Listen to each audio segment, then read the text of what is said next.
Isang pamimiki naman ng INC vlogger sa pari daw Katoliko na sumasayaw. Nitira ang pananampalatayang Katoliko.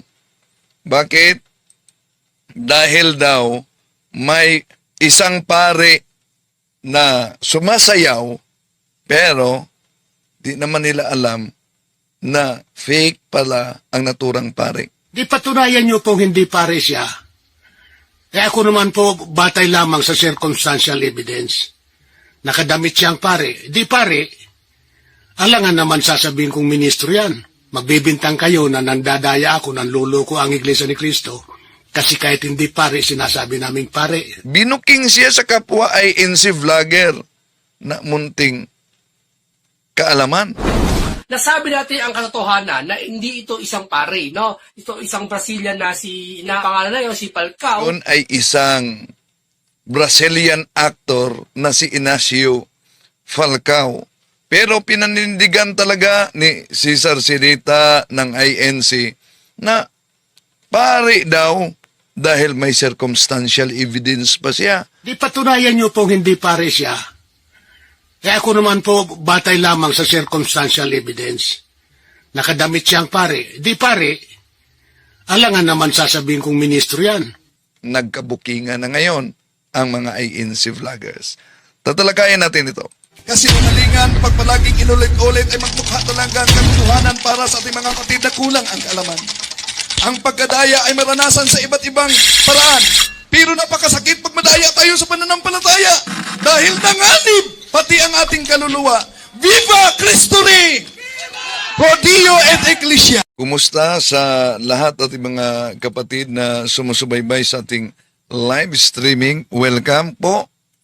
At tatalakayin natin itong ikinakalat na kasinungalingan. Alam niyo naman, pag ang kasinungalingan, pag ito'y palaging inulit-ulit, magmukha talagang parang katotohanan, lalo na sa ating mga kapatid na kulang ang kaalaman. Imagine, pinanindigan talaga, may pa-circumstantial evidence pa si Cesar Sirita na pare dahil bakit nakasuot daw ng abito. Iyon daw ang batayan na circumstantial evidence niya. Siya naka-Amerikana. Ibig ba sabihin, ministro na siya ni Felix Manalo dahil nakasuot siya ng Amerikana?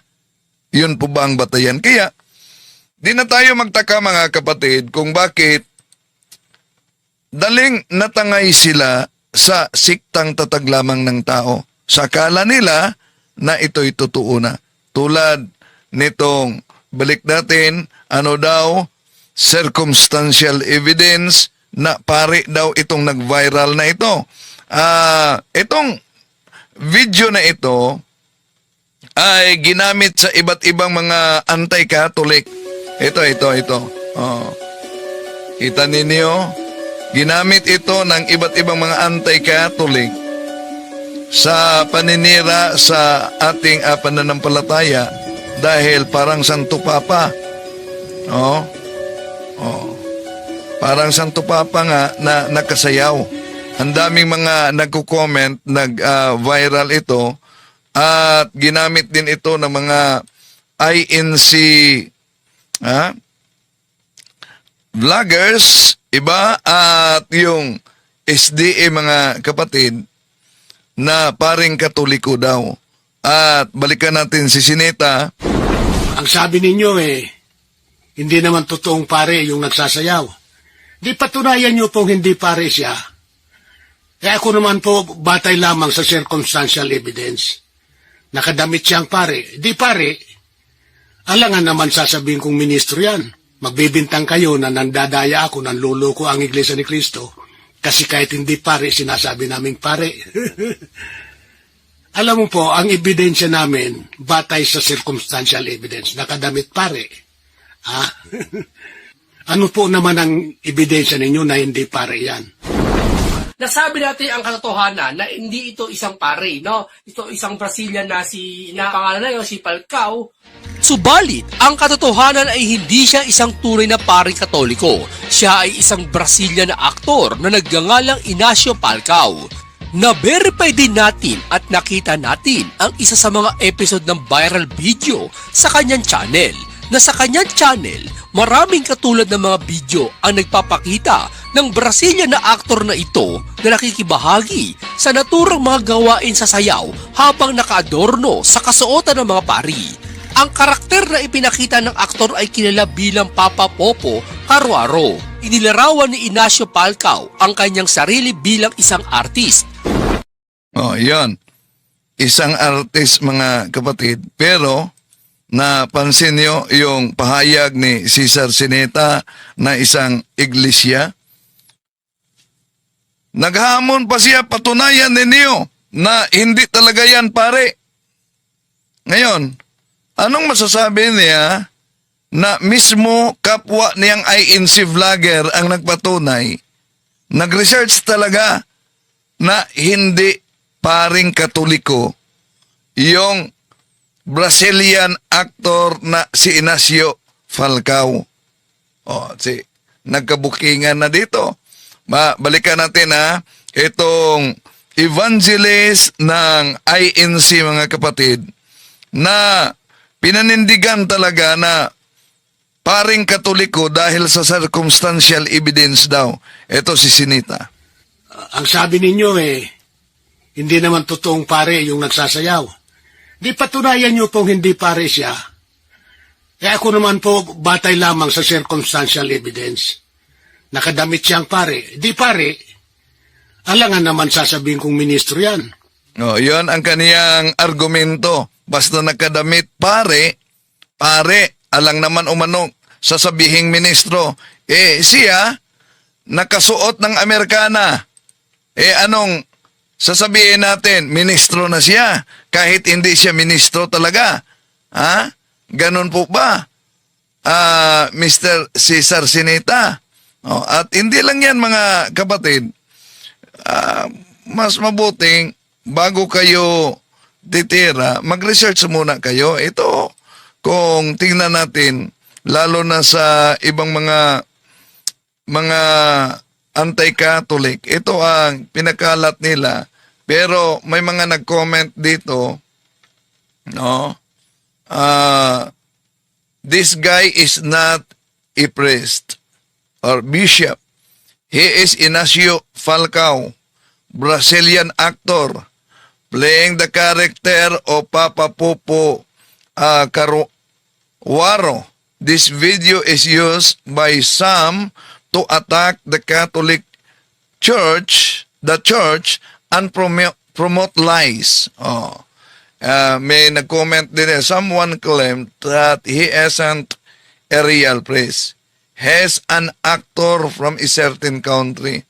He dressed that way after a certain show.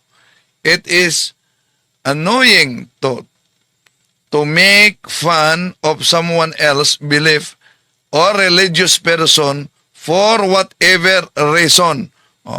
So, klarong-klaro yan sa social media na hindi talaga paring Katoliko. Kaya research naman pag may time. Ito pa, tingnan natin ang news kaugnay dito. Nag-viral kasi ito at iginiit na pare. Ito, videos of a Brazilian actor Ignacio Falcao playing a character of a Christian priest, Papa Popo Caruaro, is being shared on social media with a false claim that it shows a real Christian pastor dancing provocatively with women. Boom! Found that the man in the viral video is not a priest, but a Brazilian artist playing the role of a priest. On one of the 17 seconds video, the man is wearing an outfit of a priest, dances with a woman wearing a white top and black shorts.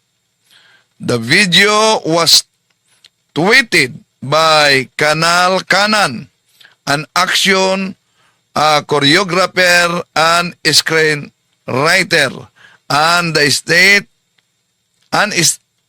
state president of the right-wing organization Hindu Monami. So, yon. Malinaw sa Diyos, mga kapatid, na itong pinakilala ni Cesar Sinita ng INC na pari daw batay sa kaniyang sinabing circumstantial evidence, pike, nagkakalat ng tinatawag na fake news itong miyembro ni Felix Manalo. Sanay na kasi na magkakalap ng fake news, no? Tuloy natin.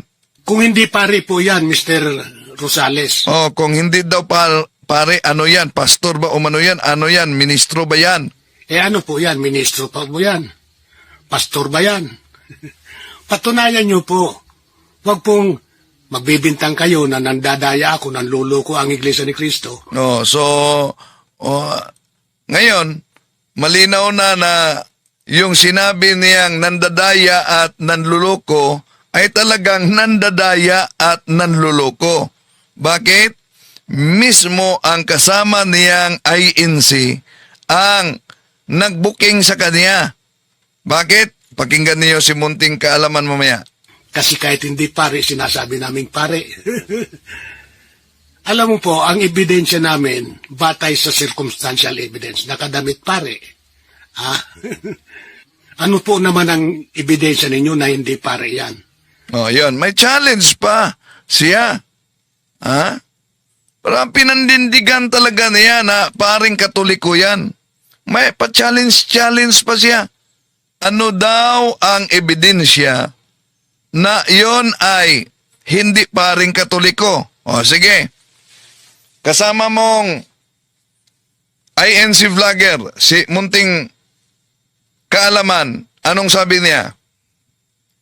Ito, pakinggan ninyo mga kapatid. Ang pahayag ni Munting Kaalaman, kung ano ang sinabi niya, dahil may pa-challenge pa si Cesar Sinita. Dali ito. Yung sinabi ni Cesar Sinita na pare daw, pinandindigan niyang pare, dito binuking sa kapwa INC vlogger. Imagine kung pakinggan natin si Sinita. Ang sabi ninyo hindi naman totoong pare yung nagsasayaw. Di patunayan nyo pong hindi pare siya. Ako naman po, batay lamang sa circumstantial evidence. Nakadamit siyang pare. Di pare, alangan naman sasabihin kong ministro yan. Yon ang kanyang argumento. Pero kapwa niya INC vlogger, eto, booking si Tatang Sinita. Isang lalaki na nakasuot sotana na damit na sinusuot ng mga pari sa Katoliko na ngayon ay may mga sumasayaw na babae na kasama niya. Alam naman natin mga kamundi na dumaan na sa atin itong video na ito na sinasabi nila na isa daw itong kardinal na mula sa Rio de Janeiro. Ngunit ano nga ba ang katotohanan? Kung kardinal, kulay pula sana ang suot niya, pero dito, yung pinakita at suot niya, parang Santo Papa. Mga kamunti, ating ipack-check yan. Ito, mas maganda ang ating patagalin. Simulan natin. Buti na lang tinalakay ko ito. Makinig ka, Mr. Sinita, buti na lang tinalakay ni Munting Kaalaman itong pinakalat mo na, mapahiya ang INC dito, Mr. Sinita. Pinanindigan mo pa naman na talagang paring Katoliko.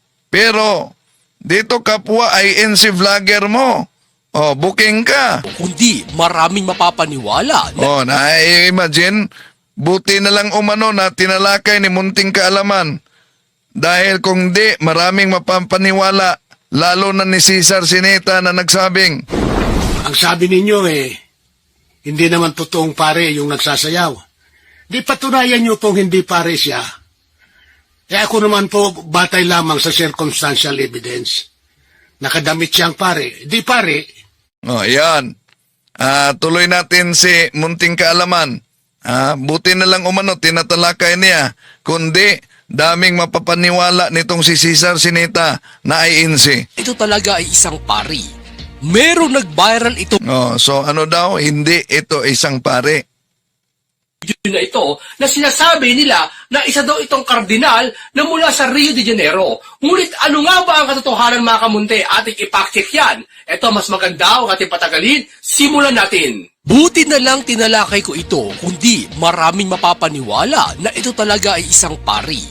Merong nag-viral itong mga nakaraan tungkol sa paring sumasayaw kasama ang mga iba't ibang babae at talaga naman dinumog ito ng sari-saring komento sa iba't ibang social media. Alam nyo naman siguro ang tinutukoy ko. Ayon sa mga video, may mga nagsasabi ang iba na isa daw itong kardinal sa Rio de Janeiro. May mga nag-comment pa nga na ganito, basahin natin. Paninira lang yan sa simbahang katolika, hindi totoong pari yan. Need pa bang nakasotana para lang sumayaw ng ganyan? Paninira lang niyang ibang sekta yan. Dapat padre ang bihis ka lamang kasi konting respeto sa Ginoo. Are you real priest, pope, bishop, or what? Could you please remove your holy dress before you dance like that? Ano bang nangyari sa mundo, Ginoo ko? Sa akin lang po, may karapatan din silang magsaya pero dapat ibang ang kasuotan, pang casual ba? Mas bagay po. Minus 101% ka sa langit, Pader, hahaha. Hindi na tama yan, alagad ka pa naman ng simbahan at tagapagturo ng salita ng Diyos. Sa 10 lugar yan, parang gusto ko na din po magpari. Pag sa simbahan, bawal mag-short, pag sayaw okay lang. Yan ang iba't ibang komento at So, ang daming na fake news, no? Ang hirap talaga, makakita lang ng video tulad ditong pinakita natin na nagsasayaw ang pare, tulad sa pahayag ni Sinita, yon, nakita lang nila ito. Oh. Ang akala nila tunay na talagang pare. Yon ang akala nila. Ang daming na fake news nito, no? Ituloy natin. napakarami pang iba. Subalit mga kamunti, ano nga ba ang katotohanan? Ayon sa ating pagsasaliksik at ang mga iba't ibang website na nagsasabi na hindi ito totoo o walang katotohanan, nag-viral ito sa mga gumagamit ng mga social media sa ibang bansa ang isang video ng isang individual na nakasuot na nakagawi ang pananamit ng isang paring katoliko na sumasayaw kasama ang mga babae. Ayon sa ating pagsisiyasat at Ayan, ayon daw sa pagsisiyasat, Sinita, alam ko nakikinig ka ngayon. Anong naramdaman mong binuking ka sa kapwa mo INC vlogger? batay sa nakunan sa mga video, nakadamit bilang isang pari o nakasuot kung hindi ko ipagkakamali, isang sutana o abito. Alam nyo, kasi ang pagsuot ng isang sutana o abito ay isang bagay na sagrado lalo sa mga Katoliko. Kaya ganito na lang ang mga naging reaksyon ng mga tao. Subalit, ang katotohanan ay hindi siya isang tunay na paring Katoliko. Siya ay isang Brazilian na aktor na Oo. nagngangalang Inacio Palcao. Oh, so, ayan. Yan ang sagot sa sinabi ni Sinita. Anong sabi niya? Sandali. Ang sabi ni Cesar Sinita ay, Ang sabi ninyo hindi naman totoong pare yung nagsasayaw. Di patunayan nyo pong hindi pare siya. Ako naman po batay lamang sa circumstantial evidence. Nakadamit siyang pare. Di pare. ayan, ang napakababaw na konklusyon nitong INC evangelist, mga kapatid. Dahil di po ba si Congressman Marcoleta against siya sa pagpakalat ng mga fake news? Kaya nga, si Epifanio Labrador gusto niyang ipatawag para gisahin sa Kongreso. Pero how about itong INC vlogger na nagpakalat ng fake news tulad ni Sinita? Tuloy natin. Pagsuot ng isang sotana o abito ay isang bagay na sagrado lalo sa mga Katoliko. Kaya ganito na lang ang mga naging reaksyon ng mga tao. Subalit, ang katotohanan ay hindi siya isang tunay na paring Katoliko. Siya ay isang Brazilian na aktor na nagngangalang Inacio Palcao. Na-verify din natin at nakita natin ang isa sa mga episode ng viral video sa kanyang channel. Na sa kanyang channel, maraming katulad ng mga video ang nagpapakita ng Brazilian na aktor na ito na nakikibahagi sa naturang mga gawain sa sayaw habang nakaadorno sa kasuotan ng mga pari. Ang karakter na ipinakita ng aktor ay kilala bilang Papa Popo Caruaro. Ang pagtatalagang ito ay hindi na bago sa kanyang pagpe-perform dahil isinama niya ang karakter na ito sa loob ng ilang taon, lalo na sa iba't ibang okasyon. Kabilang ang Sao Joao de Caruaro, Carnival, Holy Week, Winter Festivals, Regional Parties, Motofest, Christmas at pribadong pagtitipon. Upang masulyapan ang katauhan, inilarawan ni Inacio Palcao ang kanyang sarili bilang isang artist. Ang paglalarawan ng kanyang social media account ay nagbibigay liwanag sa kanyang masinang pagsisikap at sa kanyang masiglang kontribusyon sa mga lokal na kasiyahan at pagdiriwang. Ang bio ng channel ay isinalin sa Ingles sa "Hello, my name is Inacio Palcao. I am an artist born in Caruaro, creator of the character Papa Popo Caruaro." Ngayon mga kamunti, nalaman natin na hindi pala ito isang pare, kundi isa tong Brazilian artist dahil may mga nagsasabi po mga kamunti na napaniwala na nag-video na ito, mga nag-upload na sinasabi sa caption na isa daw itong kardinal sa Rio de Janeiro.